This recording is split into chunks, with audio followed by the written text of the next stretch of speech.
Good morning, members. I now call to order the meeting of the Finance Committee. It's already the appointed time. We have already formed a quorum, and we are here to deal with a motion proposed by Mr. Leung Kwok-hung seeking the Finance Committee to express no confidence in the chairman. And in the debate, indeed, we have already issued notification to members that every member will be allowed to speak once, and 3 minutes will be given. And I'll first invite the proponent, Mr. Leung Kwok-hung, to speak. And then the chairman, Mr. Hon LEUNG will be invited to speak before the floor is open to other members. And after all the members have spoken, I will again invite the chairman, Mr. Hon LEUNG and Mr. Leung Kwok-hung, to briefly respond. And everyone, and each of them will be given 1 minute. And afterwards, I'll put the motion to the vote. So whoever would like to speak, please press the button to indicate. And first of all, I'd like to invite Mr. Leung Kwok-hung, who is the mover of the motion, to speak. Thank you, Madam Chair. All right, the world has changed, and while I was in prison, I said that I'd like to move a motion to express no confidence in the chairman, and I've got this letter, which is written for me on behalf of, which is written by my lawyer on behalf of me, and I'd like to submit it to the chair. Yes, please bring that to me. I think Mr. Leung is a rather poetic person. That's why I've come up with this poem like this. And Mr. Ng has been favored by the party, and yet he has shown himself to be quite ashamed, and indeed the underlying statement is to ask him to step down. And the reason why I'm suggesting that he is loyal to his party and nothing else, and for the DAB, the Democratic Alliance for the Betterment of Hong Kong, well, they've already done everything they could to be loyal to the party. And when you swear your allegiance to be chairman of the Finance Committee, you pledge that you would be fair and just in chairing your meetings, but apparently you have not honored your promise. And Mr. Hon LEUNG has unlawfully and illegally banned members from speaking in accordance with Rule 37A of the Rules of Procedure for the Finance Committee, and he limited members' ability to speak and ask questions, and then he put the motion to the vote. And before all the members were able to return to the seats, all of a sudden he declared that the vote would be taken, and then while members were questioning or querying the voting result, he immediately declared the result, and then he left the conference room right after. So he just evicted members at wish, and then he would review the video clips during the break, and then he would withdraw his decision afterwards. So there would have been riots if it's a horse race, because every time you review the recordings and then you would withdraw your decision, then there would have been riots. And what's worse is that before your party or your or members from your camp were able to return, you refused to declare the results, and you delayed it by more than 1 minute. Sorry, time's up, Mr. Leung. Your time's up. So with regard to the letter you just gave me, so it's supposed to be given to the chairman of the Finance Committee, Mr. Hon LEUNG, and my name is Emily Lau. So do you agree that I can open it? Okay, so with your consent, I'll open it. And you'd like to make a copy of that to all members, is that right? All right, before I invite Mr. Ng to speak, I'd also like to remind you about Rule 41. In particular, about the content of members' remarks or speeches. Please do not use offensive language or remarks. Please do not try to say that certain members have ulterior motives and so on. And if, since we can only run till 10:30, and if we are not able to finish with our business today, then we will have to identify another time slot for our meetings. And it's really very difficult for us to have a time slot for that before the end of the term. All right, since the 2nd of May, the Finance Committee has been scrutinizing this very controversial project, that is the NENT, and we spent some 28 hours on this, and there were 168 papers and also related remarks, and some members have spoken for more than 20 times in the course of our discussion. And for the motion that we received, there were 1,633, and afterwards there were 3,924 that were submitted later. Once I noticed that after speaking for several times, members already brought up issues repeatedly, and some of the arguments were already repeating themselves. That's why I believe that after all members have had a chance to speak and they were able to have a very full discussion in the subject, I believe that it's time for us to put the matter to the vote. With regard to some members who had certain views in accordance with Rule 37A, thinking that they could ask questions without giving notifications and move motions without giving notice to the meeting in advance, I believe that they're trying to put political pressure on the administration in order to fight for what they demand, and that's their right. But then when this is obviously obstructing the FC's duty to deliberate on government's proposals and so on, I have to be reasonable in making sure that the proceedings will proceed in a reasonable manner, so that the time of this committee can be used efficiently, so that we can discharge our duties efficiently and effectively. And I've already given a written ruling, and I'd like to refer members to the details of that written decision. And before I put the matter to the vote, members will be allowed to further ask questions on this particular point. I've already made reference to the practice in the past, and in accordance with the FC's rules, Rule 46, I've already asked members if they'd like to ask in the last round before I put the matter to the vote. With regard to the highly controversial subject of development in the NT-Northeast, I respect the fact that members had very strong views on this, but then I also have to emphasize that as chairman of the Finance Committee, the handling of the meeting, I've already made reference to the past practice of this FC, and I've adhered strictly to the rules of procedure of this council and also the rules of procedure for the Finance Committee. This is indisputable. That's why I'll be prepared to listen to all your views so that we can learn from the incident. All right, the floor is now open to members. First, Dennis Kwok, and then Gary Fan. Madam Chair, the reason why I pressed the button to speak, that's because I'd like to deal with a point of order. It's also a procedural matter, because I personally, on the 7th of July, I wrote to Mr. Hon LEUNG Kwok-hung, the chairman of the Finance Committee, asking that the secretary should come up with a transcript for the Finance Committee meeting held on the 27th of June. The reason why I asked for the transcript, because today we're discussing this vote of no confidence motion. That's because of the voting that took place on the 27th of June and about the validity of that vote. And if we were to deal with this very carefully, then number one, we must have with us the transcript, so that we'll be able to find out exactly what the chairman said and whether or not he had acted in full accordance with the rules of procedure and so on. And in the reply given to me by Mr. Hon LEUNG Kwok-hung, he said that that has to be agreed upon by all members of the FC before they could prepare the transcript. So, Chairman, can you ask all members whether or not we should prepare this transcript, so that members can all have a copy of that, so that we'll be able to know exactly what happened then? You're talking about the meeting held on the 27th of June. I believe that's not a problem at all.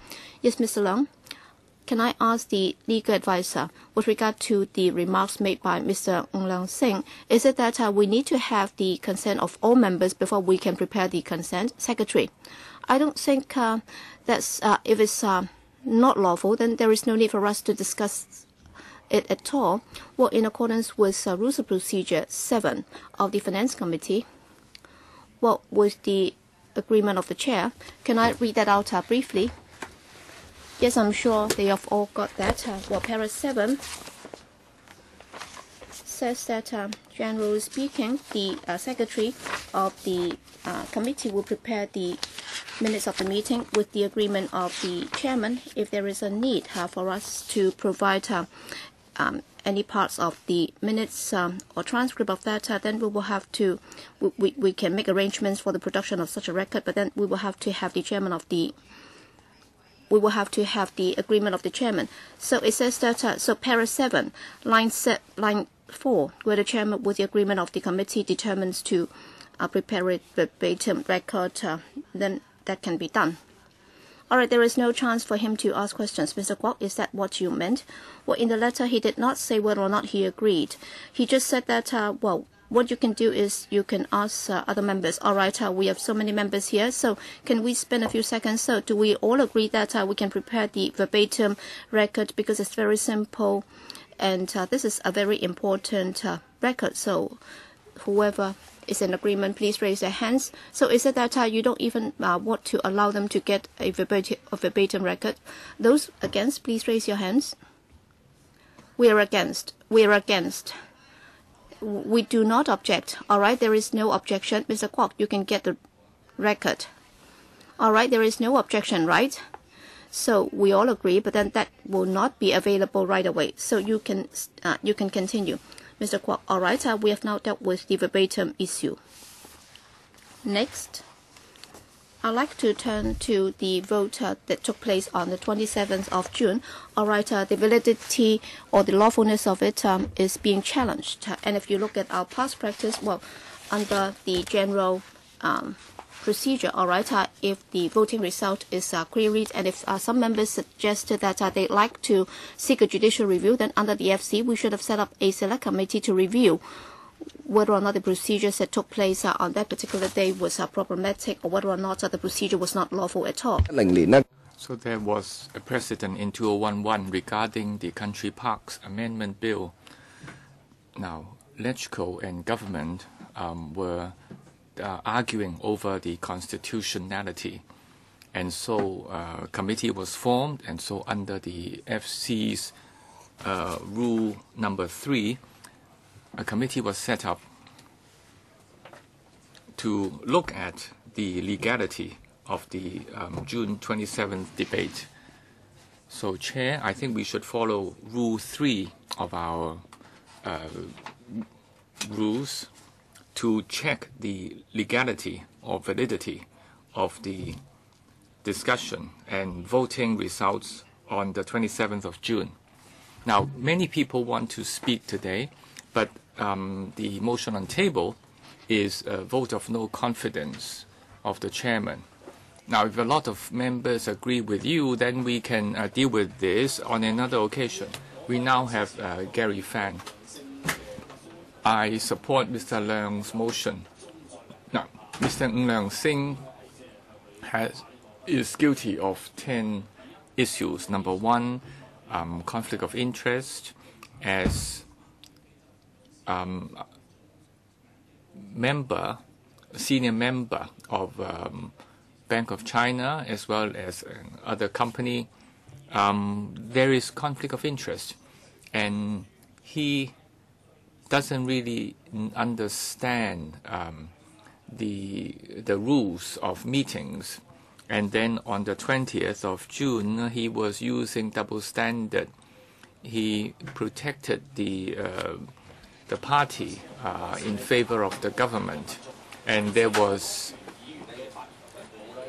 and he was depriving members of the chance to speak on various occasions. Say on the development of the Northeast new territories, and he also deprived members of the right to speak or to raise amendments, but he was stopping members from doing that.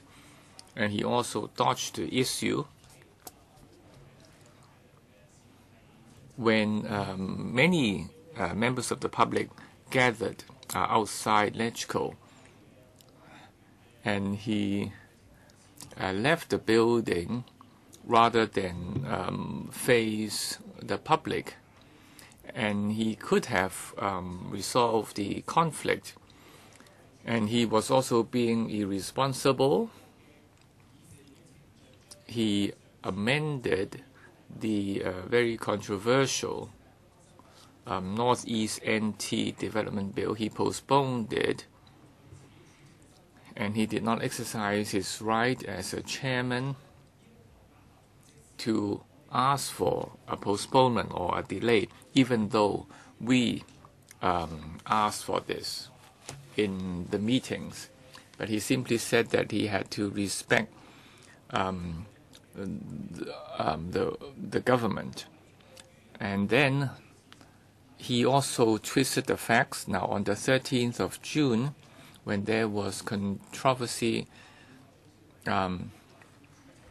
he sat down to discuss with Dr. Fernando Cheung. And then he said that he had discussed with members, but in fact the decision arrived at was his own. And then he was also abusing his power under Rule 45, for example. Okay, time is up. Next we have Dr. Leung Kwok. Now, our party is against the motion of no confidence. Now, as members, I think we should be fair. When we had discussion on the Northeast NT, now, throughout that process, there was no order in the chamber. And some members deliberately were doing things out of order. When it comes to voting,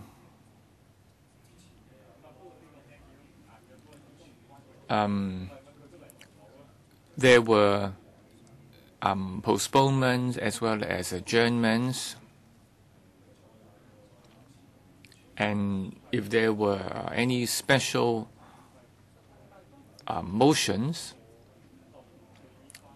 time was given to members to speak briefly before putting it to the vote. And the vote was very clear, 1 minute of the bell ringing, and many came up and surround the chairman. Chairman asked them to vote. And so, following our usual procedures, they should verify the voting. But they had enough time to go back to their seats, but then they didn't do so. And then they said that the voting took place before members had the time to go back to their seat, but that was not true. Now, on the conflict of interest, now our rules are very clear. You are responsible for your own acts. So is there any direct pecuniary interest? Now, the member should declare such interest by themselves. But throughout the 30-hour debate, there was a lot of movement and then disorderly fashion in order to disrupt the meeting. And so to criticize the chairman now, or to use this to disrupt the meeting, is totally not acceptable. Now, as chairman of the FC or other committees, they have the responsibility to ensure that the meeting is conducted fairly and in an orderly fashion. As Mr. Zhang Yuxing was saying, we now have next speaker, Hon LEUNG Kwok-hung. I am speaking against Mr. Leung Kwok-hung's motion.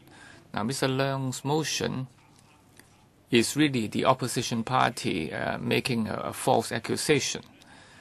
Now, the issue arose out of the NT discussion. Now, the voting was very difficult to handle, and Mr. Hon LEUNG as a new member handling the FC, dealing with such a controversial issue, I believe that he already did quite a good job following the rules. And Mr. Jang Yuk-sing observed and also made comments, and this is something everybody knows. So I think Mr. Hon LEUNG was basically following the rules. Okay, there may be rooms for improvement, but certainly not as Mr. Leung Kwok-hung claimed that he was going against the rules. Now, if he is guilty of 10 items, then I believe the opposition party, particularly the more radical ones, have at least 4 things wrong. Now, throughout the whole motion, they were filibustering and did not really make any advance warnings, and to make numerous thousands of amendments and to ask for adjournments of debates. And using all these weapons, they use clarification as another delay tactic, and then to use votes of no confidence. Not only today, they have used it many times. So for the 7 sessions, almost 30-hour-long discussion, they have used up all sorts of methods to delay the meeting's progress. Now, Deputy Chairman, you, I believe, haven't experienced such attacks on the progress of the meeting. To use the rules to hijack the opening address. Now, have you seen any of the Pan-Democratic Party doing such kind of hijacking work? Now, Deputy Chairman, have you experienced all the Pan-Democrats going back to your seats and then coming out as a group? You were against the rules and you did not say that. And then you were surrounding the chairman, all of you. And those as lawyers, James Toh, also stepped out. Now, do you think this is correct? Now, why do you not mention this? Now, fourthly, throwing things, throwing objects. So all these 4 happened, but was not mentioned. And then the Pan-Democrats tried to draw a line, but then there were those who were more radical. And then the Pan-Democrats also followed suit. Okay, time is up. Dr. Kenneth Chan and then Claudia Mo. Thank you, Chair. Now, I hope you will continue to be our Chair. I support Mr. Leung Kwok-hung's motion of no confidence in Mr. Hon LEUNG. Mr. Hon LEUNG is not a new member.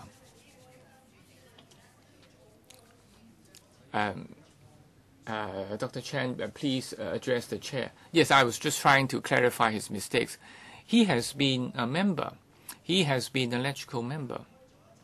Okay, he left LegCo for a short while, but then coming back, he forgot everything. He forgot the rules of discussions. And he failed to chair meetings, and he did not listen to public opinion. And he was elected via functional constituency, and now he is here chasing away those who were democratically elected. Now, how could that happen? How he doesn't have the right to do that? He was abusing his power as chairman, and he was twisting the progress of meetings and obstructing the discussion. Now, 1 minute, including Q&A, and ask the government not to answer in a very lengthy kind of way. And he only has one agenda on his mind: to help the government's motion to be carried through. Now, if we now hear from the public that we should actually speak our minds and to get proper answers, but then the government is simply repeating answers, then of course we have to follow up with more questions. This is exactly the spirit, the correct spirit of meetings. But Mr. Hon LEUNG, as chairman, you did not understand this very basic understanding or idea. Now, of course, it's not easy to chair meetings. But do you think it would be easy? But as a chairman,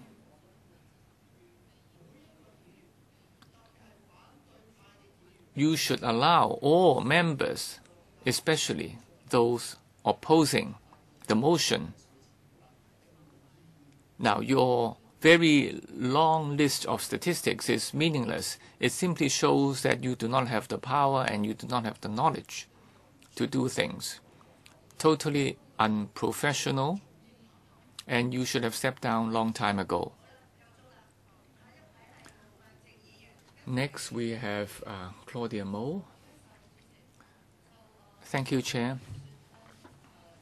I'm afraid I have to say that it is difficult to be a chair of the FC, so I am quite sympathetic towards Mr. Hon LEUNG, and he received instruction from the government to cooperate with the government. But then we have to stand firm. Now, we have to understand the very basic rules of meetings, and especially when even the white paper includes that we should all follow the central government's views. Now, if that's the case, then what can we do as electrical? Now, Mr. Leung Kwok-hung claimed that we are a pro-establishment club.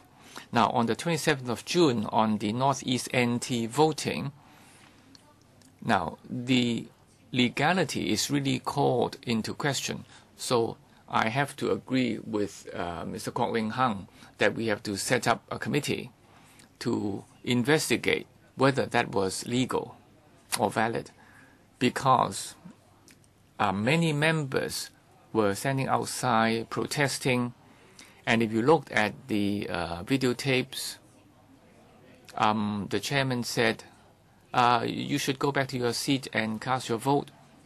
But, Chairman, when we were there ourselves, we were unable to hear that call to go back to our seats. I did not hear anything at all.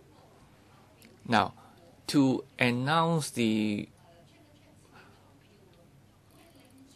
Now, I turned around and asked Lee Cheuk-yan.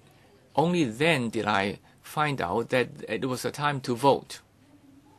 So you were depriving me of the right to vote. So I strongly suspect that this is, in fact, totally unprecedented in electrical. And it's it's already quite late into the evening, so it's not under broad daylight. So you're actually depriving a dozen or so members a right to vote. Well, no, that's not the way to go about our business. If that's okay, then, well, for any controversial issue in the future, like Article 23 legislation, you could have done this. You could have repeated the practice, and that's not the way to do it. All right. With regard to Mr. Dennis Kwok's suggestion on Ms. Claudia Mo's proposal, you can comment on that, and I'll be discussing that with the Secretariat later. But then we will not be dealing with that today, but then you can speak today on that. That would also be helpful in making our decision later. Mr. Lee Cheuk-yan, first of all, I'd like to support what Mr. Kwok just suggested, and of course, I also support Mr. Leung Kwok-hung's motion of no confidence. I've already said that before. I'd like to congratulate Mr. Hon LEUNG because, well, you were almost an anonymous member before this incident, and recently you've become one of the members, one of the most notorious members, and you were the other name being called most frequently at the July the 1st march, other than C.Y. Leung, and the protesters all asked you to step down, and how dare you.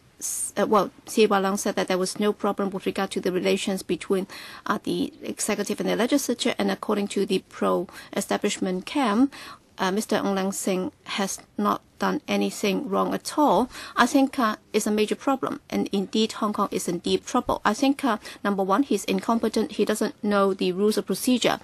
Well, that's not the biggest sin. But then the biggest problem is that in order to achieve or to achieve a political objective, you have resorted to all means available to you, so that you try to bulldoze the anti-Northeast project through this committee. That's the biggest problem. So looking at what you've done, actually, you have been involved in match fixing.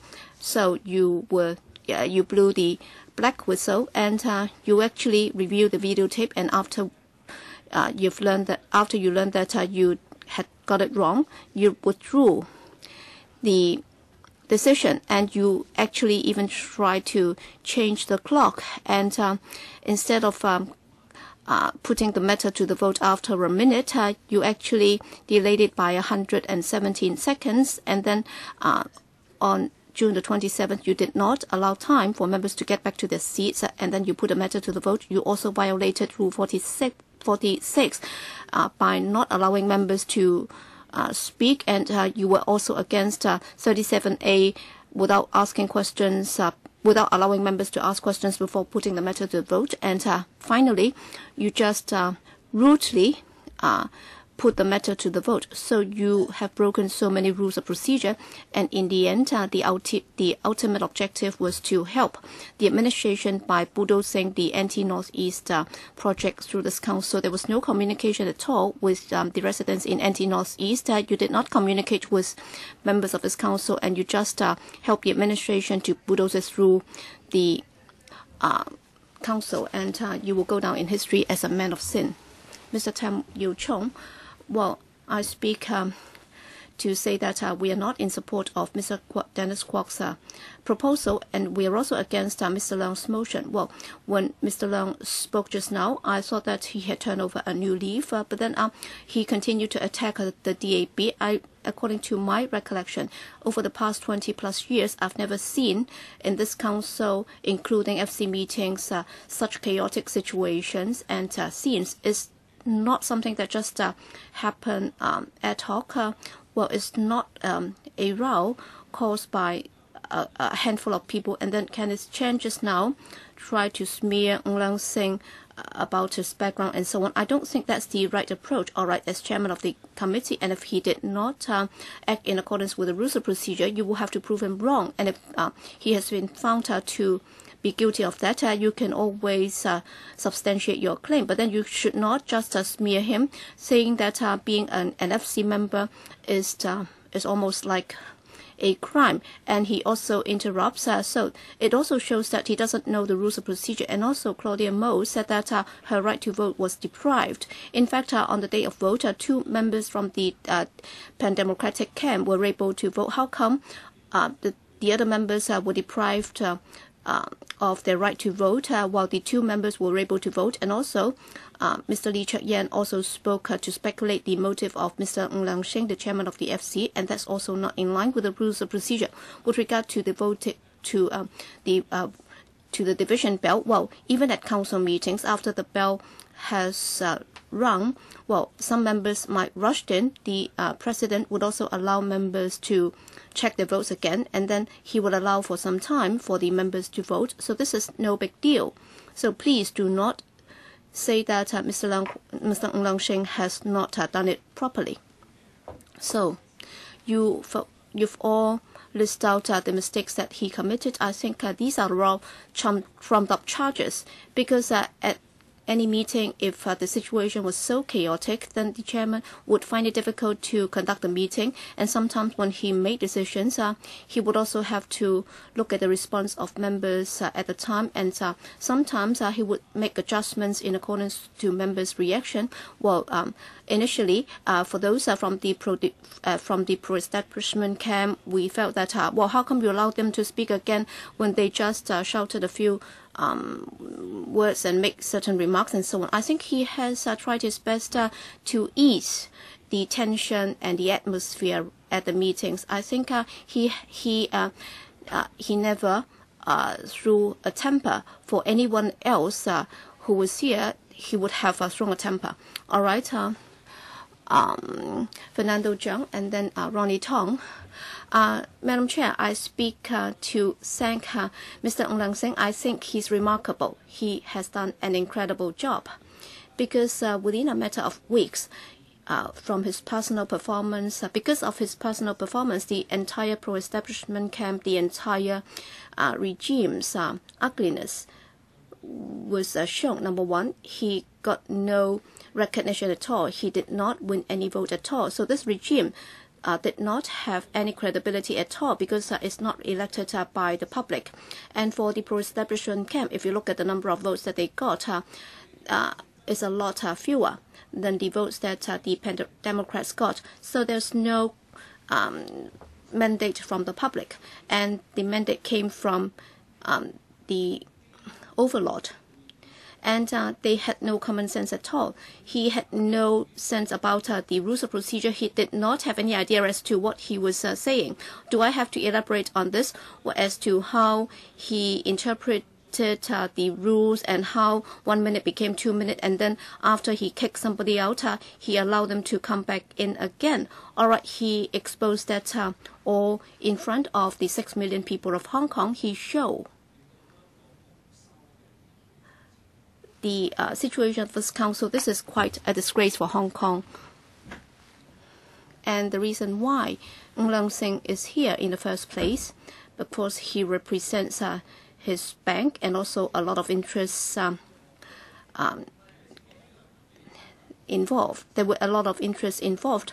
And he also had a lot of conflict of interest, but then he refused to declare. So anti-Northeast is precisely this kind of project. All right, some 40,000 landlords or some, they were able to, they were trying to exchange land with the major developers without putting up the land for auction or whatever. So some 40–50% of those land or sites would be turned into residential sites, and Hon LEUNG has done a remarkable job. He has highlighted the conflicts of Hong Kong at this council, and today again the pro-establishment camp will try to defend him.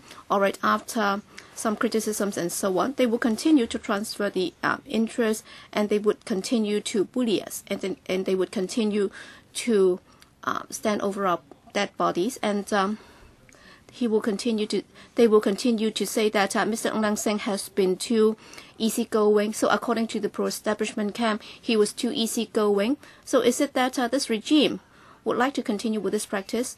Ronnie Tong and then Sit Ho. Chairman, we have a lot of examples in the legal sector. That is, the lawyers might not have done a good job, but then once they became judges, they would do a remarkable job. And on the other hand, the other way round is true. So being lawyers, you don't have to be very smart, but then you will have to be neutral. You will have to have good judgment, and you will also have to respect procedural justice. And Madam Chair, Mr. Hon LEUNG, when it was necessary for him to interpret the rules of procedure, well, he was influenced by his political stance. That's why his judgment was totally unacceptable. I can give you two examples. For example, Rule 46, before putting the matter to the vote, he must or he shall allow members to ask questions in the last round, and then as chairman of the FC, he just allowed members to speak for 1 minute, thinking that it would already have satisfied the requirements of the rules of procedure. That's totally impossible, because within a minute we cannot possibly raise meaningful questions, and there is no time for the administration to respond. So he just thought that in order to get this through the council as soon as possible, that's the ultimate objective, and he just gave up on the need to respect members' right to speak. And also, he should have allowed members to move motions to adjourn the meeting or suspend the discussion. But then he interpreted as he took the 3 sessions of this FC meeting as one meeting, and the legal advisor already gave him some advice. But then he, as chairman, exercised his discretion and judgment. He felt that there was no need to follow that practice. So Mr. Ng, even if you might have been a very smart businessman, but then as the chairman of a committee of this council, you have not been able to do your job properly. But then what's worse is that if he had understood the fact that, for the funding application to this council, we've already got a long queue of projects, and we have got a serious backlog. And if you try to smooth everything, then if I were him, I would not have been here to put up with this debate on a vote of no confidence in him. Even if I had thought that I was 100% correct, then I would have acted in the public interest, and I would have stepped down if I were him. All right, next, Sid Ho and then Chen Kam Lam. Thank you, Madam Chair. In fact, the Hon LEUNG phenomenon only highlights the structural problem of the regime. Number one, FC members or functional constituency members can now become chairman of the FC, and of course he has to be supported by other pro-establishment camp members. That's why when we move this motion of no confidence on the chairman, it also shows that there is no way that we can trust this system. And the president, Mr. Jesper Zhang, also said that if every time there are some 20+ members who would not like to cooperate with the administration, then both the executive and the legislature will have to reflect on themselves. So similarly, they should have talked to their alliance why they have to work together to prevent this council from discharging their duties of asking the administration questions and so on. Inherently, we have already got a lot of inadequacy, because we have a lot of members from the pro-establishment camp. We Pan-Democrats are representing the public, and yet we have become the minority in this council. And yet on this occasion, even asking questions, asking for more information from the administration, asking the administration to disclose certain information to the public at this council, even that duty cannot be discharged. That's because we have asked so many questions. That's because we'd like to exercise our right to speak in this council, and yet Mr. Hon LEUNG has not dealt with these procedural issues properly. He has not given us enough time to discharge our duty. The Secretariat had a record. Meeting went on for 28 hours, but only 168 questions were raised by 26 members. And let's say 4 minutes each for the first round only would only take up 6 hours. And 26 members had only 10 minutes to speak. So it would not be more than 5 hours asking members. Now, if Mr. Ng handled the meeting better, that everybody could have an orderly way to speak, the 28 hours can be shortened and used more effectively. Mr. Leung Kwok-hung and Mr. Cheung also had no chance to ask. I also queued and only asked one question. And he also used Rule 47 to kick Mr. Leung Yiu-chung out of the chamber. And he could have chase more people out if we were acting anything against the procedures. Of course, we are raising this vote of no confidence because he really doesn't have the qualified to do the work. Next we have Chen Kam Lam. Now, if we can use our meeting today effectively,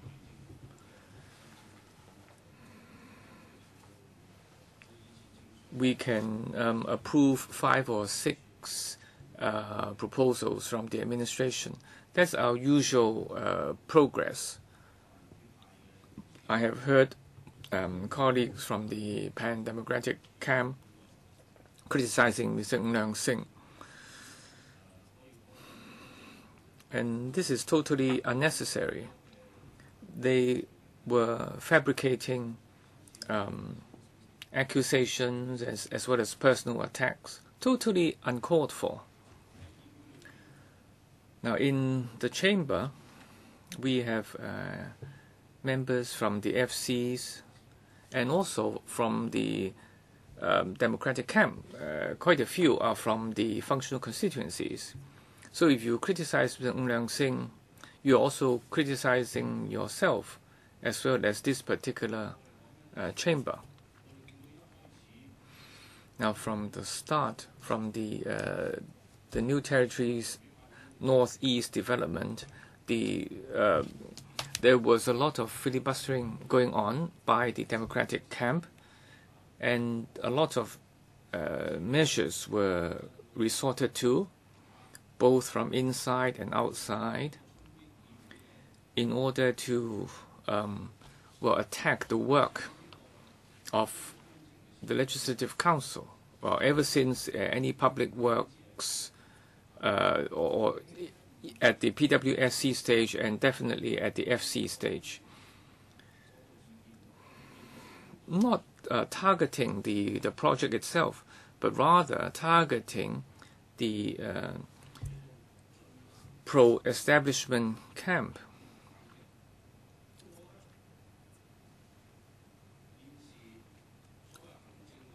Now, when we're talking about the relationship between the executive and the legislature, the crux of the matter rests with the opposition party, because they want to stop everything so that the government is not making any progress. And even at the last meeting, issues of livelihood were debated. It was again procrastinating, and at the end it was not passed. So not just the Northeast NT, but all other issues were delayed. And that's the ultimate aim of the pro-democratic camp. Hon LEUNG Kwok-hung. Thank you, Deputy Chairman. Now, I think those who are watching our debate today live would know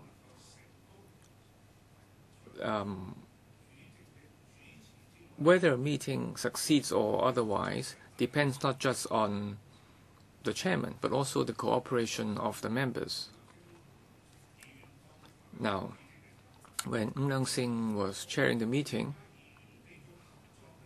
did he get the cooperation from members? All of us could see in front of the TV that for the initial vetting for the Northeast NT project, the democratic members raised a lot of procedural questions, and many times raised their hands together, causing some sort of an uproar, and asked all sorts of questions.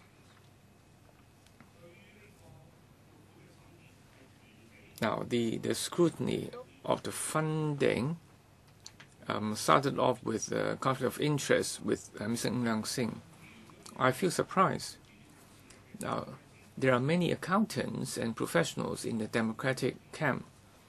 Now, if Mr. Hon LEUNG is non-executive director of Smartone,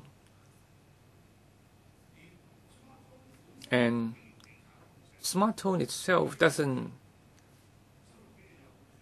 do anything related to property and land development, but its profits is shared with San Hong Kee. But this sort of connection is very often seen in the business sector, and the accountants should understand this completely. So with that uproar, how can Mr. Ng chair the meeting? Some members mentioned the FC and said that Mr. Ng was elected with 0 votes. I also came from FC. I became elected with all the votes. So you can see that in the district councils, are they elected with 0 votes? So that's why I said you mustn't mislead Hong Kong. Thank you, Chair. Ms. Starry Lee, I have to respond to some members. Mr. Fernando Cheung said that the public are seeing the ugly side of the chamber.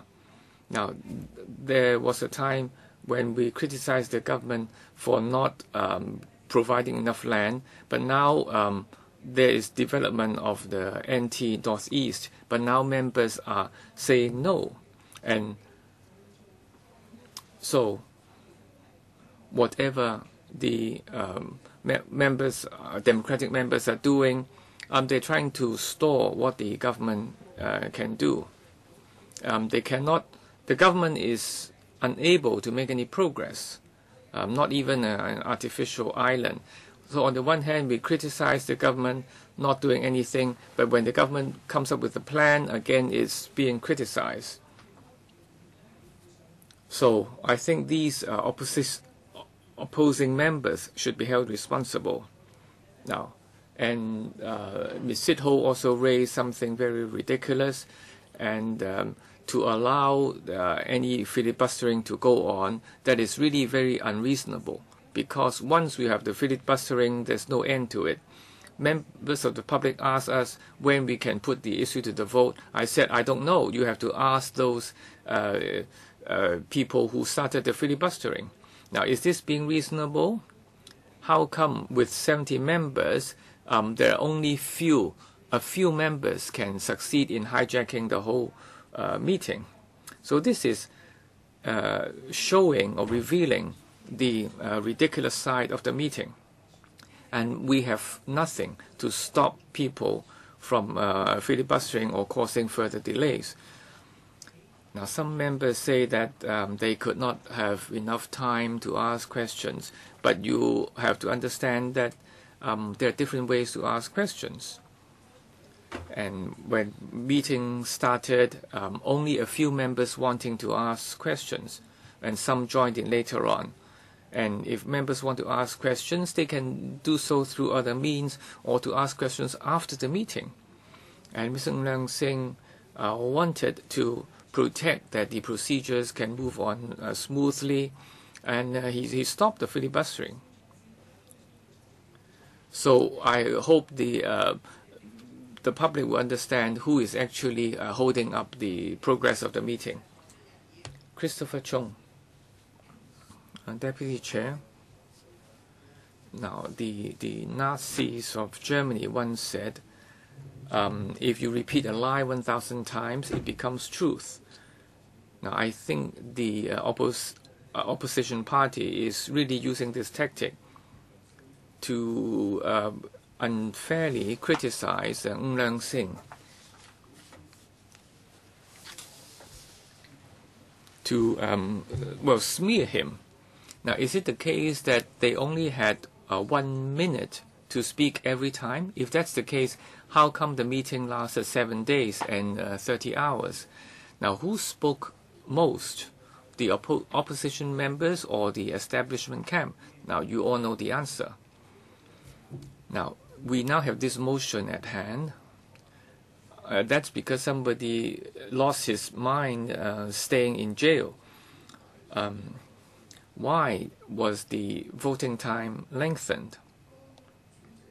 When the chairman said putting the issue to the vote, the opposition party went out to surround the chairman, and so the orderly procedure was not possible.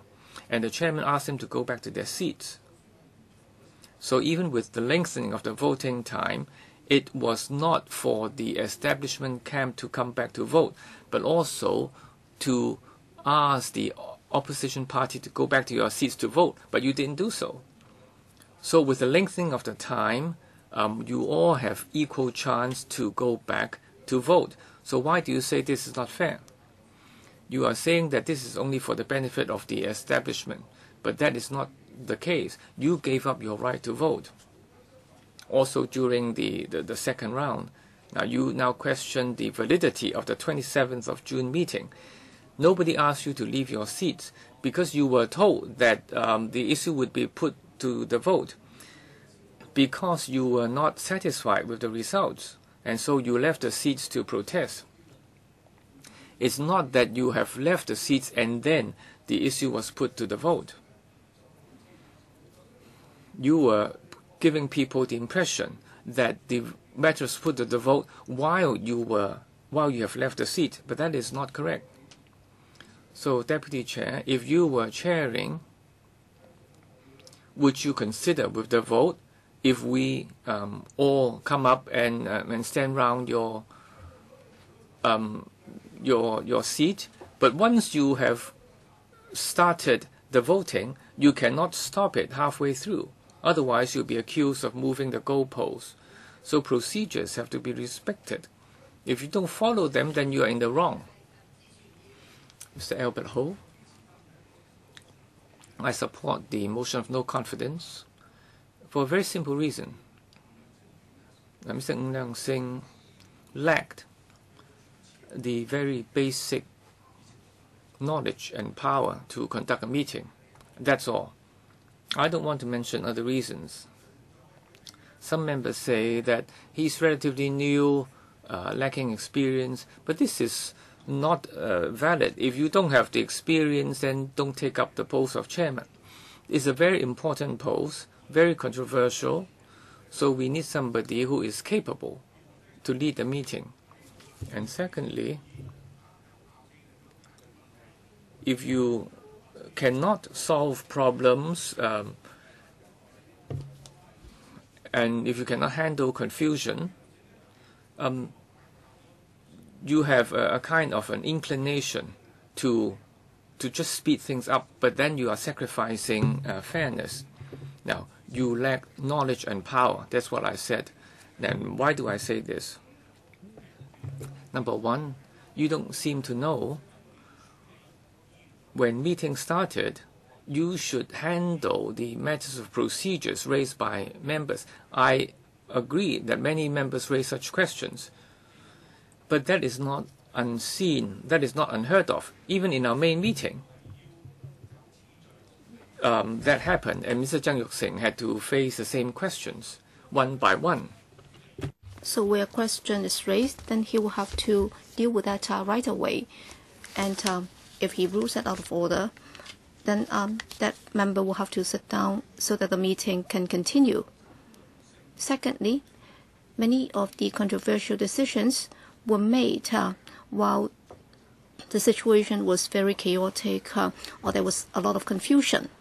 So there were two types of decisions that can be made by the chairman of this committee. Number one is the interpretation of the rules of procedure. How do you interpret the rules of procedure? What does that mean? For example, under Rule 37A, I can set a deadline for the discussion of a particular item. Whether you agree or not, I've already set a deadline, and you will have to set out the deadline, and then you will have to submit your amendments before the deadline. But then both were not clear. Number one, you did not give a written judgment, and you did not explain that clearly. It's very different from what Tommy Cheung used to do. And every time when you made a decision, you just mumbled it through without clearly explaining it. And we did expect that we would have 3 minutes to ask questions, and all of a sudden you cut it down to 1 minute. And also you change your mind from time to time without giving a clear explanation, and then you kick some members out, and then afterwards you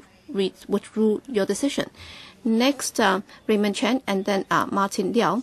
I think we have a catalogue of mistakes committed by Hon LEUNG. Just now, there was a newspaper saying that he had committed 10 mistakes, and now I have this press cutting saying that he committed 32 mistakes, and he's totally cold-blooded, and the so-called member or the so-called chairman of this finance committee is a shame on Hong Kong. So I think it's really a total disgrace for Hong Kong.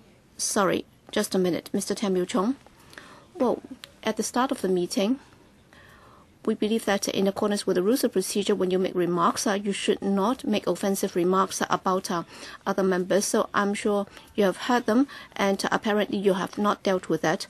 Mr. Raymond Chen, we will have to act in accordance with the rules of procedure in making our remarks. Please be reminded of that. Mr. Hon LEUNG, when you made the decision on the 6th of June, Mr. Leung Kwok-hung still did not go to jail, and he was not familiar with the rules of procedure, and as a result, the efficiency of the committee was lowered, and some livelihood issues were not being dealt with, and that's the first episode. And then on the 13th of June, he banned members from asking questions, and he also did not accept the ad hoc motion moved by members. This is unlawful and this is illegal, and therefore he has to be subject to judicial review. And also he blew the black whistle, and he also moved the goalpost. The speaking time was cut down from 3 minutes to 1 minute, and he also kicked out members irrationally. And as a result, the security officers became public security officers, and he also tried to kick me out. And then only after members besieged him and protected me by standing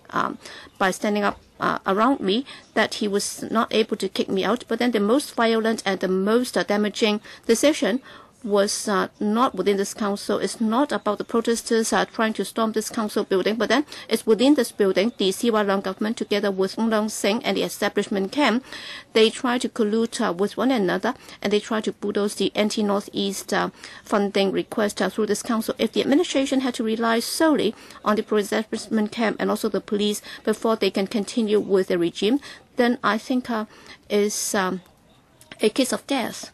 As Margaret Ng said, when people found out, if this government can act unlawfully, undermining the interests of the people, then they will have to storm this building in order to prevent such decisions being taken. So what I'd like to say to the pro-establishment camp today is that when you put the matter to the vote, you're actually expediting things so that this will happen earlier or sooner. So if really there is a day when people really want to storm this building, then you will have to pay a very heavy price for that. And the CY Leung and the pro-establishment camp will have to understand that you cannot just settle the score every time. So it's like you robbing me last week, and then you think that I would think that nothing has happened this week, and then we'll just start all over again. No. Well, Hon LEUNG, if you have the grace, then you should have stepped down on your own volition. You should not continue to chair the next two FC meetings so that more livelihood issues can be passed by this council. Martin Liao and then Alan Leung. Madam Chair, first of all, I think Mr. Hon LEUNG, in chairing the meeting on the anti-Northeast issue, I think he has already acted in accordance with the rules of procedure by making his declaration of interest, and it doesn't constitute any conflict of interest in my view. We have already had repeated discussions on that. We have already put the matter to the vote, and I think that we should not be bogged down by this anymore. And also on this particular funding request, we spent a total of 7 FC meetings, 15 sessions altogether, some 30 hours. And most of the time was spent on not the discussion item itself, and it's a de facto filibustering because they've been moving adjournment motions, and also there were thousands of ad hoc amendments, and they were just using this as an excuse, and they were asking point of order issues. In fact, they were not. So they were trying to resort to the parliamentary violence in a Taiwan style by hijacking this council. It's fortunate that our chairman was not scared, and if he had been scared, then it's not in line with the procedures of this council. So how can this be treated as in full compliance with the rules of procedure of this council. All right, the FC has a very important duty. That is, we have to scrutinize funding proposals. So it's totally unacceptable for us to resort to filibustering to paralyze the operation of this council. Yes, some people might think that for the advance funding proposal for the NT-Northeast there are things that leave to be desired. But then I believe that in order to ensure the normal operation of this council and also to ensure members' right to speak, I think the chairman of the FC has already struck the right balance, and Mr. Hon LEUNG has already shown his dedication and hard work in the face of harsh criticisms and also personal attacks. He was able to set aside his personal honor or whatever. I have confidence in Mr. Hon LEUNG, and I'm against the vote of no confidence motion. Next, Alan Leung and then Albert Chan. Thank you, Madam Chair. First of all, we have heard the Chief Executive C.Y. Leung say yesterday that the relationship between the executive and the legislature was not a problem at all. There was no problem. And today we can see that many pro-establishment members and also the pressing the button members, they have spoken today. And how I feel is like the president of Brazil. I feel really very sad. Madam Chair, the Legislative Council should have been a channel where we narrow our differences so that we can build a consensus here. And if we have been able to do our job properly, then this would have been a forum where the executive and the public can work together. So we should have served as a lubricant between the administration and the public. On this occasion, indeed, there are many problems that have been left unresolved. Have you ever heard a farmer who has farmed for 60 years and I'm not able to continue to farm, and you're actually ruining my family and my land? And have we heard any example whereby the administration would have to resume dozens of hectares of land before they can develop a particular area? Or initially, Carrie Lam said that they would have to resume all the land, and then they would have to put the land out to auction. But then developers would be able to negotiate with the administration for land exchange. So that gave people the impression that there was collusion between the administration and the developers. And even Paul Chan, in the last minute before the vote took place, well, just 3 days before the FC meeting, he went to Fanling's community hall, and when he faced questions put to him by some villagers, he said that he did not have any immediate answers to those questions. Despite all that, they tried to bulldoze the funding request through this council. Indeed, Hon LEUNG has not treated this council as an avenue for narrowing differences and building consensus. He has not done his job properly. On the contrary, he has done something that would really backfire, is a disservice to the administration. All right, Madam Chair, a few years ago when you chaired the meeting in passing the proposal for the XRL, in fact, the controversy surrounding the XRL project was almost equivalent to this one, and we only managed to had a few days meeting, and we managed to pass it. Next, Albert Chan, and then well, Madam Chair, when I came in, I heard Tam Yu Chung speak, and I lamented it because it's 17 years since the reunification, and then you can see that for the pro-establishment camp, the leaders have very low quality indeed as council members when compared to the founding chairman of the DAB, Mr. Jasper Zhang. His leadership is really inferior. That's why when we look at the pro-establishment members, in particular the leading parties, all right, individual parties would have better quality, like Mr. Lam Tai Fai. And that's why C.Y. Leung has been emphasizing that, well, the relationship between the executive and the legislature is very good because we have pro-establishment camps dominating this council. So if we are not able to improve this problem or improve this situation, then this council will not be able to restore to its normality. Just now, Mr. Tam Yu-chung said that he had never seen such chaotic situations in this finance committee. I've never seen such a lousy chairman before. Well, just now Raymond Chan counted 19 crimes. I don't want to repeat what has been said before. But then if you look at how he chaired the meeting, he lacked even the basic competence in chairing meetings. And if you think that some members have abused the rules of procedure, you should have warned the members concerned, and then you should have told him that, all right, you have abused that time and again, and if you do that again, then I will have to kick you out.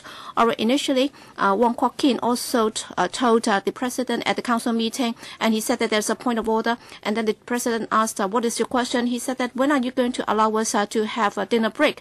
And then president just asked him to sit down, and then Wong Kwok-hung is very familiar with this, and he hasn't really read the rule book, and then he would just stand up and speak, and then they would just shout without knowing the rules. All right, why don't you just reflect on yourselves? All right, coming back to Hon Leung, I support the vote of no confidence in Leung Sing, and there are 4 reasons. Number 1, Leung Sing is a Communist Party member, and therefore he's not the fit and proper person to chair this meeting. And second, he has a political mission or duty, and that is he is trying to change the FC into the NPC, and this is ruining the democratic practice of this council. And thirdly, he has not been fair and just in chairing the meeting. We have numerous examples.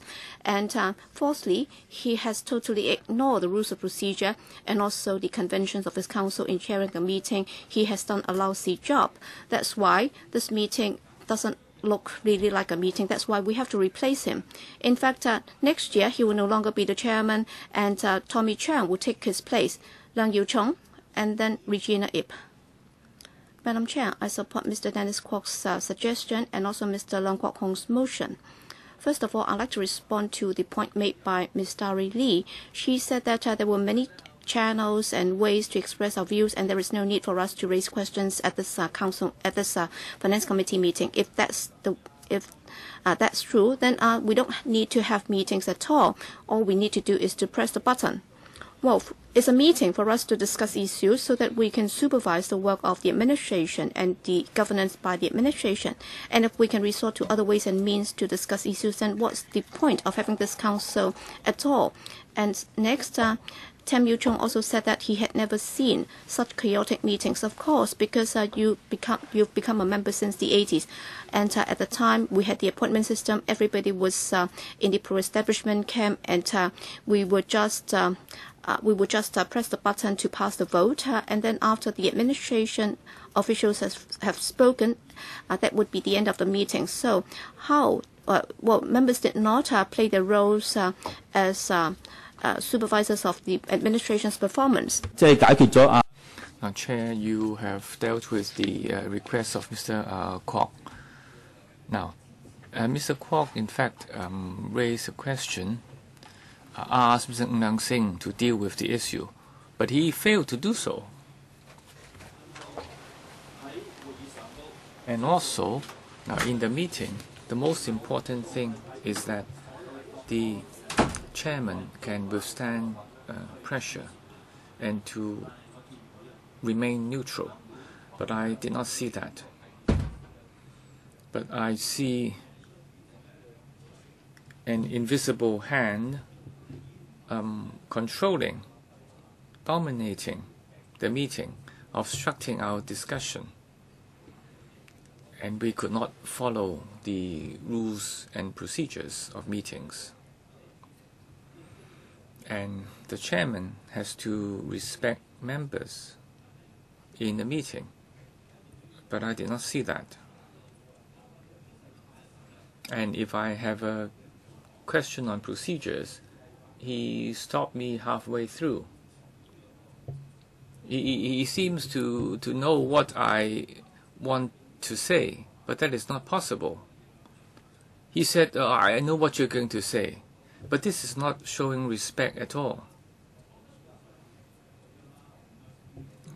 If we continue to let him chair the meeting, I am really worried. Okay, we have to approve items, but our role is to monitor the government. But many members do not do so. Ms. Regina Ip. Now, our party will not support the vote of no confidence, even though we have reservation about Mr. Hon LEUNG as chair. In fact, I have recommended that maybe you, Deputy Chairman, should chair the meeting, or whether you do it, or Ronnie Tong, or whether I take up the chairmanship. We cannot guarantee that the traffic jam will be resolved. If you can guarantee that, I will support you. Now, we heard from Claudia Mo that as chairman of a committee in NECHCO, to a certain extent, we should work with the government and has the responsibility to, retain the independence of NECHCO. But to a certain extent, would also have to cooperate with the government, because if issues are not passed, then the public will suffer. Now, Mr. Hon LEUNG is not entirely new, but as chairman of FC, you have to consider that he is facing unprecedented challenges. The overall atmosphere in Hong Kong is diversified, is polarized, a lot of political fights, and if Mr. Ng's position is not entirely firm, then I find it understandable. Now, to say that he is not really handling things fairly, well, some issues will be subject to judicial review, and we mustn't criticize him too much here. Now, as to whether he should continue in this role, we know that there isn't too many meetings left in this term. If you ask him to continue to a few more years, he won't really want to do it, I don't think. I think he would be glad to leave the job, and I don't know who would take up his position next. Now, to have a vote of no confidence to kick him out is really meaningless, because once you've voted vote of no confidence, it's a very big accusation. Mr. Wu Chi-wai, I have heard members from the establishment camp to look at the macro view, to consider the macro needs, and then filibustering will delay things and then cause hardship to the public. Now, procedures for handling issues are really the responsibility of the administration. The government should have seen that there are issues subject to filibustering. Then the government should know how to revise the agenda items, rather than turning the FC into a fact battleground and making it very difficult for the chairman, Hon LEUNG. Now, how can we finish the scrutinies of the bill? And as Mrs. Regina Ip said, now the chairman was not really doing a very good job and was wavering and being questioned by members. But it's really the government itself that doesn't really set up the agenda items in the correct priority, so that the controversial items should have been put after the less controversial ones, so we can pass, for example, the funding for Queen Mary Hospital. Now, the importance of those items are a lot more important than the advanced discussion development for the anti-Northeast. But the administration is now bundling everything together and putting the controversial items beforehand. Now, this is in fact really questionable. And as a chairman, you should follow the rules of procedures rather than carrying a burden that you should speed up the discussion or just to move ahead regardless. If you just do your job, and the chair and the administration would know that they are not getting the generous treatment from the chairman, then the government will be forced to reorder the agenda items. But if you don't do that,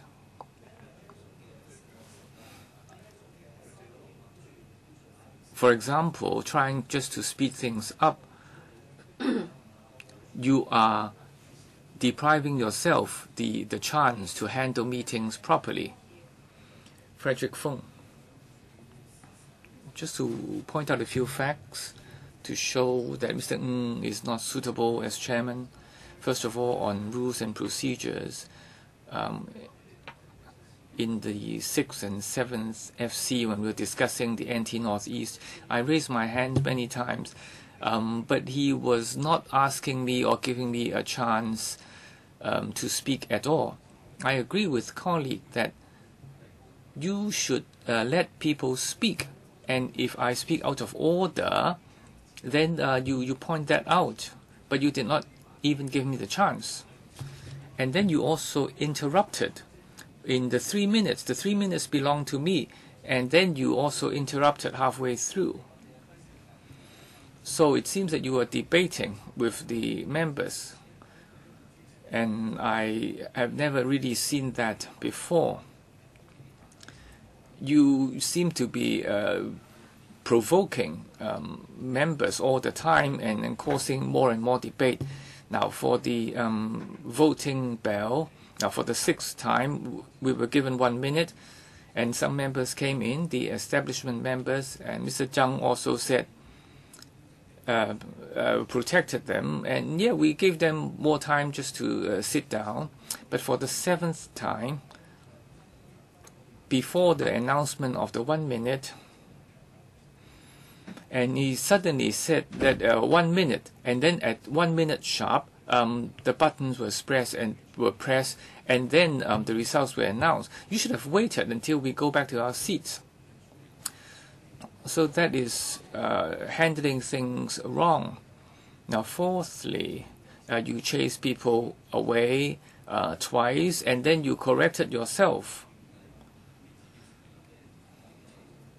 So it's entirely a mistake. And then also for Rule 37A, and the records also could not identify what you have said or how much time you've given to members, or whether members have enough time to discuss whether that was the right time, whether the amendments could be given in time. Now, I can give you a lot more examples of such procedural mistakes.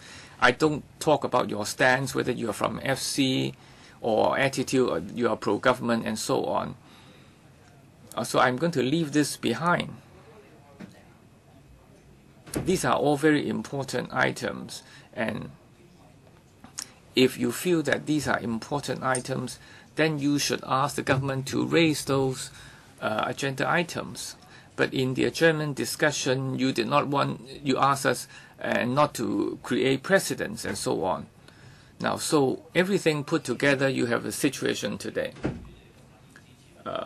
Charles Mock, I speak to support Mr. Leung's vote, and I would like to respond to some establishment members. First of all, Mr. Chan Kam Lam said that some democratic parties were criticizing the FC members, are also criticizing democratic members from the FC channel. Now, I do not feel that at all. I fully agree that the democratic members can criticize those coming from the FC channel, and I wanted to see the FC channel deleted. Now also a kind of cooperation from inside and outside. Now the situation we face today is a result of the establishment camp working in collusion with the C.Y. Leung's government. Now on the Northeast anti-development, that is precisely the sort of cooperation we see between them. They do not want to adjust the order for the agenda items. In fact, a lot of the livelihood issues are a lot more a lot more important, and they should have been discussed beforehand or before the controversial issues. So you see this sort of cooperation between the CE and the establishment camp. Now, mention was also made about accountants in the democratic camp, that we should understand more about a conflict of interest. In fact, I'm just asking you, who is in fact an accountant here? Well, none of us. But in the establishment camp, we see practicing accountants. But we also have people representing the accounting sector, but they are not an accountant. Now, mention was also made that about 1,000 lies or repeated 1,000 times becoming truth. But again, you are twisting us, the truth. There are hundreds of thousands taking to the streets. You are ignoring that fact. Now, we haven't really seen Nazis here, but we are seeing the Communist Party's way of doing things. Now, the Democratic Party is to repeat the truth 1,000 times, 10,000 times, so that the public can hear it well. So don't say that we are telling lies. U.C. Wing. Now, for the discussion on the Northeast NT discussion lasted more than 30 hours. And, well, we really should have enough time for everyone to speak. But a lot of members asked procedural matters, coming out to surround the chairman, and not really respecting Mr. Leung Kwok-hung as chairman and ignoring his warnings. And a lot of security staff wanting to do their job, but they were stopped by the Democratic members. Now, chairman was by himself. Now, how could he face a dozen more Democratic members acting brutally? But under pressure, Mr. Ng was very patient and forbearing, and he did not act in any illegal way. So I hope that with still more issues to be handled, we should all work together to discuss the bill. So I am against Mr. Leung's motion of no confidence. Mr. Ip Kin Yun. Now, confusion in the chamber and also vote of no confidence. Now, on confusion, I did not expect that the meeting can be so confused, and some members asked me whether I regret coming here or not. Now, this is in fact a result of the macro situation. Now, on the Northeast NT development, now the government is asking the FC to approve the issue at this point in time. And as a result, the situation became very tense. What we'd like to do is, in the process, we would like to facilitate the narrowing of differences. For example, repeatedly, we tried to discuss with the chairman of the FC, Mr. Hon LEUNG Kwok-hung. I also reflected that to the senior officials of the administration, so that there could be some rejuggling of the items before this council. And if that could be done, then that would also ease a lot of pressure. But then the administration adopted a very firm stance, and as a result, the pressure in the FC increased. So I think the administration has not been flexible enough in making good judgments in setting the priorities.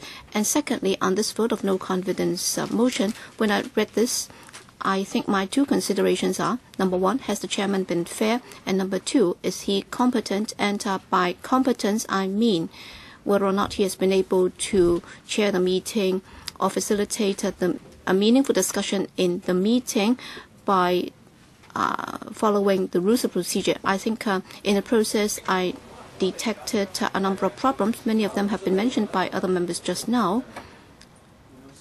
One of us is that Mr. Hon LEUNG attached a lot of importance to efficiency, and he tried to put it to vote very expeditiously. That might have to do with the administration's stance. But then this is not just about putting the matter to vote. We have to have a full discussion before the matter is put to vote. This is the duty of this council, and it also is a way under which members can monitor the performance of the administration fully. But then in terms of doing this, he has not done a good job. And in terms of fairness, this is a major problem. Well, for the voting time, that has been extended from 1 minute to more than a minute. And also, in terms of evicting members, he was at a loss as to what he should be doing. And that also led to a loss of trust and confidence in him by members. And also, the public's confidence in him has also been compromised. Ma Fong Kwok. Thank you, Mr. Deputy. Well, on the issue of anti-Northeast development, I think there are divergent views in the community, and the community is divided, and as a result, the conflicts are acute. And therefore, as chairman of the FC, it would be tremendously difficult, and the duty is heavy. I think Mr. Hon LEUNG has already tried his best to conduct the meeting smoothly. Well, the purpose of having the rules of procedures in place is to ensure that the meeting can be conducted smoothly to deal with the issues before us. And in order to do that, we have to make sure that all members attending the meeting will have to work together with the chairman in order to get things done. But then, unfortunately, on this event, many members have resorted to the declaration of interest requirement, and also they tried to paralyze the meeting by resorting to motions to adjourn the meeting. And Mr. Hon LEUNG tried to exercise his power judiciously in order to ensure the smooth running of this meeting, I think, is fair. And on this item, we spent 7 days, 15 sessions, and close to 30 hours. But then most of the time was not spent on the discussion of the anti-Northeast issue, because we had repeated adjournment motions and also rules of procedure issues being raised, and they were very species questions being asked. So the purpose of doing this is not to discuss the issue properly. They were trying to delay the proceedings and so on. And as chairman of the FC meeting Mr. Hon LEUNG has been very accommodating. So he allowed every member to have up to 45 minutes each to speak on the issue, and he has the duty to make certain rulings to ensure that the meetings can be conducted smoothly and fairly. So when I try to look at the decision made by Mr. Hon LEUNG, he has already said that he would be prepared to take up the responsibility. But then many members also try to disrupt the meeting, and as a result, the meetings did not go very smoothly. Of course, there might have been areas where Mr. Ng could have improved the way he conducted the meeting, but then we should not put all the blame on him. And the initiator for the chaos have not taken up the responsibility. This is really regrettable.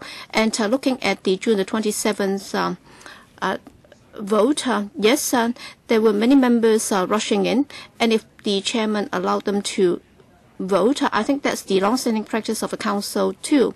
And in the past, the president would also allow members to get back to the seat before they cast their votes. And therefore, in doing the same thing, I don't think the chairman of the FC had been unfair. And also, on this occasion, when we passed the anti-Northeast vote, sorry, time's up. Mr. Lee Cheuk-yen, a point of order. Yes, thank you, Madam Chair, for dealing with the request by Mr. Dennis Kwok to request for a transcript, I don't think just having the transcript for the June the 27th meeting would be enough. I hope that for all the meetings of the FC on the NT Northeast, we need to have transcript of all the meetings. All right, no objection. That is in relation to the FC meetings on the NT Northeast. We hope that the Secretariat can prepare the transcript record, including today's motion of no confidence, right? No objection. Okay. Mr. Chen Kin Paul, not Paul Chen. My apologies. My apologies. Miss Deputy.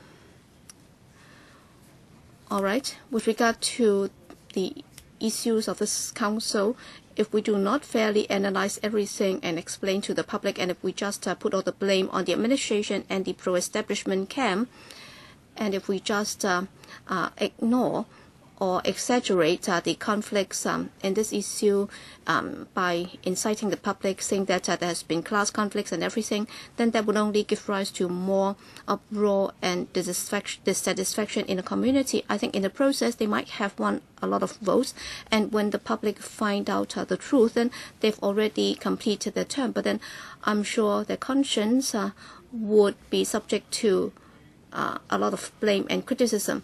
When looking at the performance of Mr. Hon LEUNG, we have to look at the facts. Well, since 2011, the development panel has had 10 meetings and public hearings on NT Northeast. When compared to similar controversial funding proposals in the past for the XRL, $50 billion, 4 days, 13 sessions, and 25 hours. And then for the NT Northeast, just $300 million, 7 days, 15 sessions, and 28 hours were spent. Unfortunately, in the course of that, much time was spent on conflict of interest and also rules of procedure issues. Mr. Hon LEUNG has already followed all the rules and procedures by declaring his interest, but then repeatedly it was used as a pretext to bog down the meeting. And if you spend so much time on one single issue, this is totally disproportionate. And they said that they did not have time to ask or speak is totally untenable at all. And then we're looking at the well-being of all the residents in NT Northeast. So how can we say that for a subject that has spent 7 days, 15 sessions, and 28 hours, how can we allow that to continue? But then for the opposition camp, they level personal attacks against the chairman, and they even besieged the chairman, and they actually bully the chairman. And as a result, we had speech violence and so on. And as both the legal advisor and also the president and the secretariat felt that the chairman had acted in full accordance with the rules of procedure, but then because you have vested interest, that's why your views might not have been entirely fair. That's why I think the best way out is to seek a judicial review, and after the JR, you'll be able to find out the truth. But then as far as we are concerned, for what we are aware of, well, for the secretariat, which is very familiar with the rules of procedure, and the legal advisor also felt that the chairman had done nothing wrong, then on that basis, I would definitely oppose this, and I hope that the public would also be able to see the truth or the facts. Please do not be misled by certain people. Yes, Lam Tai Fai. Madam Chair, yesterday the chief executive said that there was no problem in the relationship between the executive and the legislature, and you as chairman of a party, you also said that as a chief executive he was speaking nonsense. Actually, if you look at the meetings of the FC during the past few weeks, even as members of this committee, they were also speaking nonsense, and they were bullshitting, and they did not they did not resort to the facts, and they tried to disrupt the meetings, and when people spoke, they would also interrupt. This is totally impolite, and it's also against the rules of procedure. When they are not happy, they would try to come forward and besiege the chairman's table. So it's not just that they had spoken nonsense, they were actually misconducting themselves. Well, as members of this council, if they continue to act that way, if they continue to speak nonsense, if they continue to misconduct themselves, not just God would become crazy, the entire community will become crazy. And at this council, we cannot be relaxed about ourselves and then be strict about others. If we ask the chief executive not to speak nonsense, then amongst us members, we should also not be speaking nonsense. we should also not be misconducting ourselves, because if everybody says that they are just resorting to reasoning, in fact, everybody is resorting to species arguments. For example, yesterday, well, for the 1 minute time given, when it's time to put the matter to the vote, you said that the chairman allowed pro-establishment camp members to come back and cast their votes by delaying the time.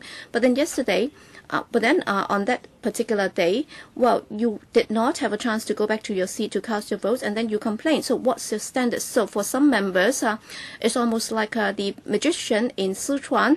So they had multiple standards, and they can change the rule anytime they like in order to suit their needs. Yes, the administration's popularity rating is low, but then as electoral members, do we enjoy high rating? So do we enjoy high popularity rating amongst the public? No, it's not true either.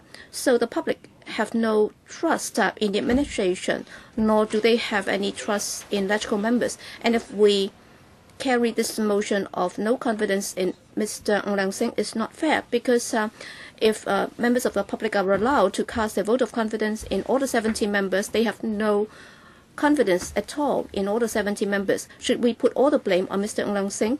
Well, he should not be blamed. He should not have taken up the full responsibility. It's not just that somebody behind the scene is giving instructions to him. And if that's true, then we should have criticized the guy behind the scene instead of putting all the blame on him.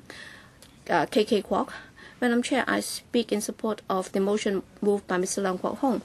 In fact, I do sympathize Mr. Hon LEUNG, because, well, sometimes the guy who's working in the front would be taking up all the blame, and then the guy behind the scene would enjoy all the benefits. Well, originally, the administration would like to develop anti-Northeast, but then it's hiding behind the scene.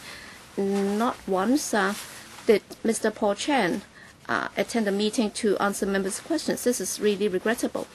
And then in the end, we've been telling the administration that there is a chance for some items that are less controversial to be passed in this council first, because we are taking some of these items more seriously. For example, the redevelopment of QMH and also the OALA and so on. But then the administration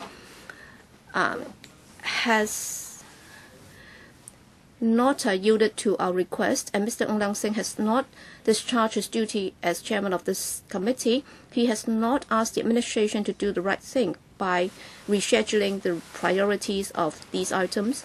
So, and also officials should have answered members' questions seriously. And many members have to resort to the rules of procedure issues. They've been forced to do so. 37A is not the first time that they have invoked that rule, and in the past, chairman have dealt with that properly. But then on this occasion, he has very rudely exercised his power, so that members have not been able to discharge their duty in monitoring the performance of the administration. I think this is really very bad, and Mr. Hon LEUNG should not continue to be chairman of this committee, because it has been a very painful experience. In fact, by asking him to step down, it would help him. In fact, for other members from the pro-establishment camp, why don't you be the chairman? Because he has not been able to deal with it properly. It's not that he has not worked hard. I think he has already worked very hard. So, with respect, I think he has worked very hard already. And by asking him to continue to stay in his job, I think we'll be forcing him to death. So is it really necessary? We should not be putting too much pressure on him. Well, we would like to ensure that this council will continue to play its role to monitor the work of the administration, and members should also be doing their job properly. We should ask somebody who can really do the job well. Otherwise, we are making it very difficult for Mr. Hon LEUNG himself. And the treating of the final voting is really very problematic, and the whole of Hong Kong is not happy. You know that forcing it through is meaningless. Okay, if there are no further members wanting to speak, I will ask Mr. Hon LEUNG to speak for 1 minute. Mr. Ng, thank you, Deputy Chair, and thank you all members who have spoken. in handling such a controversial issue, my experience does not allow me to handle it perfectly. I agree that there is room for improvement, but I was not unjust, and I followed the procedures to conduct the meeting. And some members accuse me wrongly. I can only say that I find that very regrettable. As to whether I can continue in this position, I will continue to serve the public, and I thank you for your cooperation and your comments. Mr. Leung Kwok-hung, 1 minute. Chair, now I have given you a letter and explaining the meaning of this poem. And I know you understand that Mr. Hon Leung Sing is pro-Communist Party and a member of the Communist Party. And you know that in a tea restaurant, every week you have a special menu item. And I think Mr. Ng qualified for that, 19 items guilty. He repeatedly violated the procedures. And the third line, I don't think I need to explain. And the fourth is that he is really doing a bad job. And for the last 3 words, he is lacking in faith or confidence. Okay, I'm now putting the motion to the vote. Those in favor. Mr. Fung would now ask for members to be identified, so the bell will now ring for 5 minutes. 31 of you have spoken, together with Mr. Leung and Mr. Ng, 33 have spoken.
好啦，請各位議員按 Members, please press the button.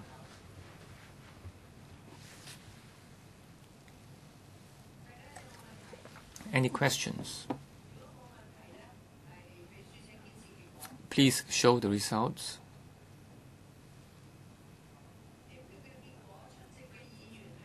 "55 attended. Those in favor 22, against 32, no abstentions. I declare the motion not passed.